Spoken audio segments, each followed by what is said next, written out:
I just got done with a stream for heavy metal. It took about 8 hours, and it doesn't have to be 8 hours, but we kind of just sat there running through some of the stuff. A couple of strategies right off the bat. Just build a little close-knit area right off the bat. It'll help boost your energy. We see a lot of people that are building out significantly long canals, and that's okay, except for the fact that for portal upgrades, you're going to be needing an average of certain tiles, and the more you have, the harder to get that average bumped up. So if you make a small little area where your HV hovers within a certain area, because that's how you get energy, that's going to be the best course of action. But following here, we got a couple of different tips, tricks, notability things, and it's like 1 a.m. I'm super tired, so apologies if this comes across a little weird, but hopefully you wake up for this and enjoy a day of playing HV-MTL by Yuga Labs. I'm trying to focus on things that aren't necessarily mentioned in those training videos and just kind of interesting things to know, as well as just what I found. The first point that I find kind of weird, because you can't see it just on the shop directly, is the fact that 1 ape equals 127 gear. So you're probably looking at your portal and thinking, okay, there's energy in there. How the hell do I get my HV to go in there? And it's random. There's nothing you can really do about it. I got a clip back from when I did it. Oh my God. Oh my God, guys, it's happening. Oh my God, it's happening.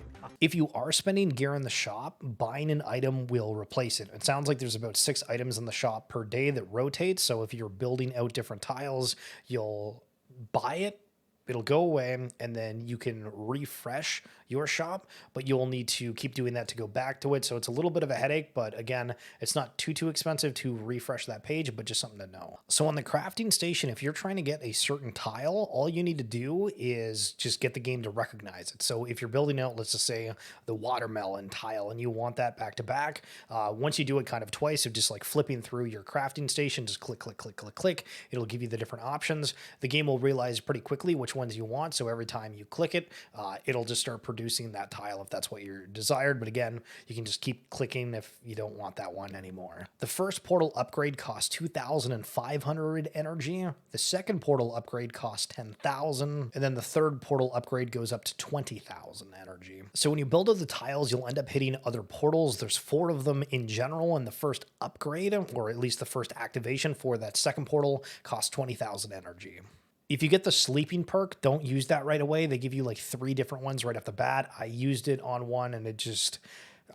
I didn't play the game for a little bit. If you're trying to get out of the sleeping ability, if your heavy metal is sleeping, you just tap on it, I think 5 times, and then it'll wake it up. So it comes into play where you need certain tile averages to upgrade your portal. And so, for example, if you're trying to do the 3rd upgrade for the portal, all your tiles will need to about average the number 4. So if you have tier 4 tile average, you're vibing, but if you decided that you were going to build out a huge massive path, be aware that's going to end up kind of screwing things up. So you might want to delete ones, and it'll boost your overall average if a lot of them are number 1. But again, just be careful, because the further you build, there's going to be some issues with just building out in general, because your heavy metal is going to need to accrue energy. When you're inviting your other heavy metals, the first one is going to be 2,000 points of energy for the one that you invited over, or at least the heavy metal within the forge that is being used.